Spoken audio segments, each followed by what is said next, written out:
In this example, we are going to be working through creating a simplified tile-based game, top-down version. There are nuances between working with top-down, sideways scrolling and isometric viewpoints, but the easiest one to come to terms with is the top-down view, and that's where we will start.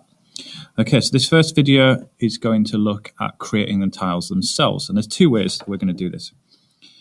We can work in Animate, which is where we're going to create our tile-based game engine, in essence. And the first example we're going to work on is going to lead us to creating the tiles themselves. As you can see there, a flicking image, that's because it's a movie clip with 2 frames in, and it's just looping over those 2 things. In the actual game, we will use individual frames to represent the different tiles. So there's 2 ways of creating tiles, and we're going to be working to a specific size. So it's important to get the document settings right from the start. We're going to be working with tiles that are 64 pixels by 64 pixels in width and height. Therefore, our document settings in properties are going to need to be multiples of 64. The easiest way to do that, to start off with, is we're just going to run 640 by 640, and therefore our tiles will fill the screen nicely. And we're just going to use the screen as our main game area. We're not going to do any scrolling camera or anything like that to start off with. Okay, once we've got these settings made up, as you can see here, it's already set to 640 in this example, but I'll create a new working document to show this off. Okay, width 640.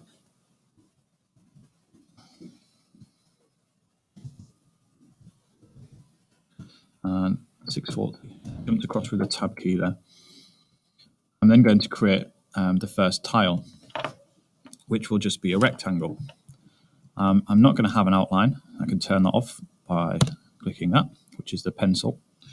Stroke is just another word for outline. And then I'm going to create a shape, a square. The way to constrain it to a square is to hold Shift whilst creating it.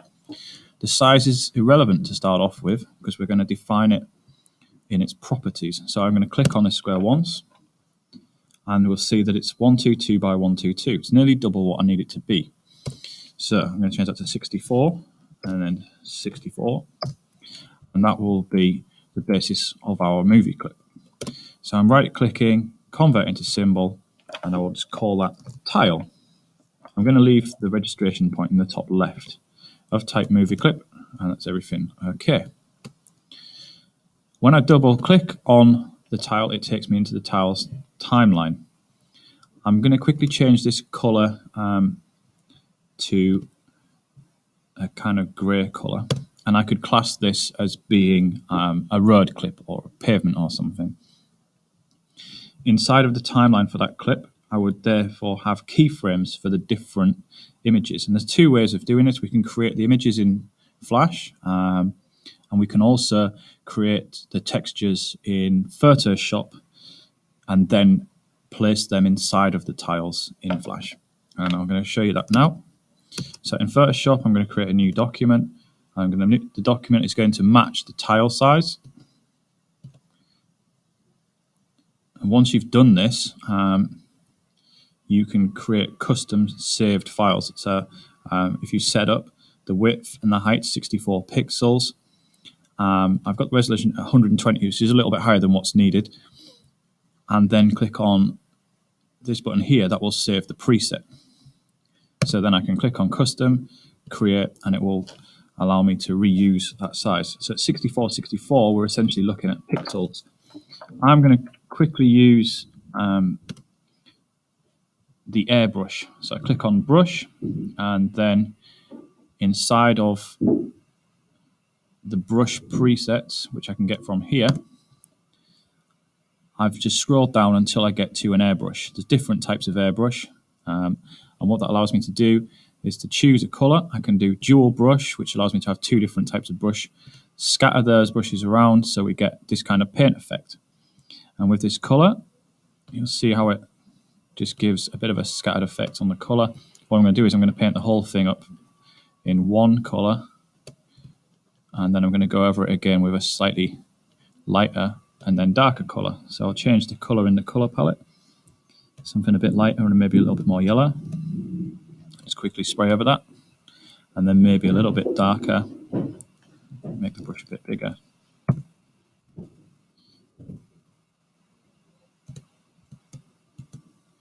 And that gives me some kind of texture. It might not repeat essentially very well, but for the purposes of the example, it will work fine. I'll then go File and Save As, or Save for Web. There's actually a shortcut for Save for Web, which is Control, Alt, Shift, and S.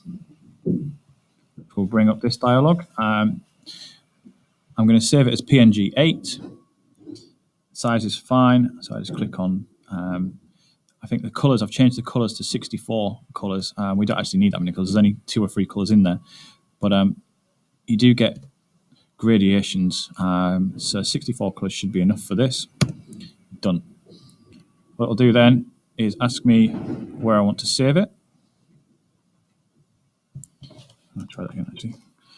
Rather than done, I should have clicked on save.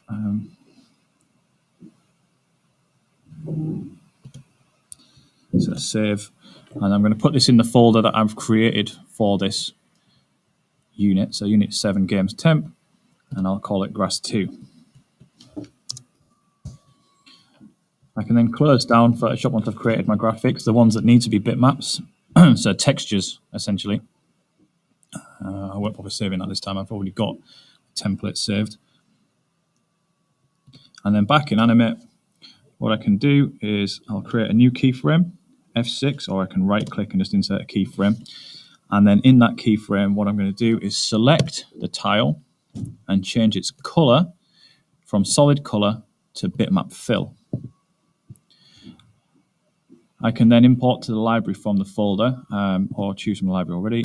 So I'm going to import grass 2, which is the one I've just created.